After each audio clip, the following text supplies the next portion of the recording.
Seat sharing ಈ ಹಂತದ ಸಭೆಯಲ್ಲಿ ಚರ್ಚೆ ಆಗೋದಿಲ್ಲ. ಅದು NDA ಸಭೆಯಲ್ಲಿ ಚರ್ಚೆ ಆಗುತ್ತೆ.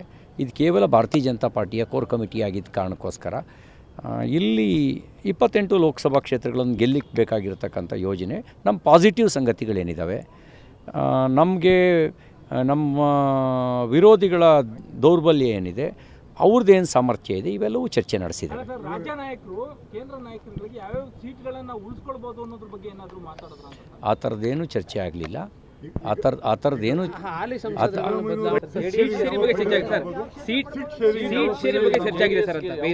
ಸೀಟ್ ಶೇರಿಂಗ್ ಈ ಹಂತದ ಸಭೆಯಲ್ಲಿ ಚರ್ಚೆ ಆಗೋದಿಲ್ಲ. ಅದು NDA ಸಭೆಯಲ್ಲಿ ಚರ್ಚೆ ಆಗುತ್ತೆ. ಇದು ಕೇವಲ ಭಾರತೀಯ ಜನತಾ ಪಾರ್ಟಿಯ ಕೋರ್ ಕಮಿಟಿ ಆಗಿದ್ದ ಕಾರಣಕ್ಕೋಸ್ಕರ ಇಲ್ಲಿ 28 ಲೋಕಸಭಾ ಕ್ಷೇತ್ರಗಳನ್ನು ಗೆಲ್ಲಿಕ್ಕೆ ಬೇಕಾಗಿರತಕ್ಕಂಥ ಯೋಜನೆ ನಮ್ಮ ಪಾಸಿಟಿವ್ ಸಂಗತಿಗಳೇನಿದ್ದಾವೆ, ನಮಗೆ ನಮ್ಮ ವಿರೋಧಿಗಳ ದೌರ್ಬಲ್ಯ ಏನಿದೆ, ಅವ್ರದ್ದೇನು ಸಾಮರ್ಥ್ಯ ಇದೆ, ಇವೆಲ್ಲವೂ ಚರ್ಚೆ ನಡೆಸಿದ್ದಾರೆ. ರಾಜ್ಯ ನಾಯಕರು ಕೇಂದ್ರ ನಾಯಕರುಗಳಿಗೆ ಯಾವ ಸೀಟ್ಗಳನ್ನು ಉಳಿಸ್ಕೊಳ್ಬೋದು ಅನ್ನೋದ್ರ ಬಗ್ಗೆ ಏನಾದರೂ ಮಾತಾಡಿದ್ರು? ಆ ಥರದ್ದೇನು ಚರ್ಚೆ ಆಗಲಿಲ್ಲ. ಆ ಥರದ್ದೇನು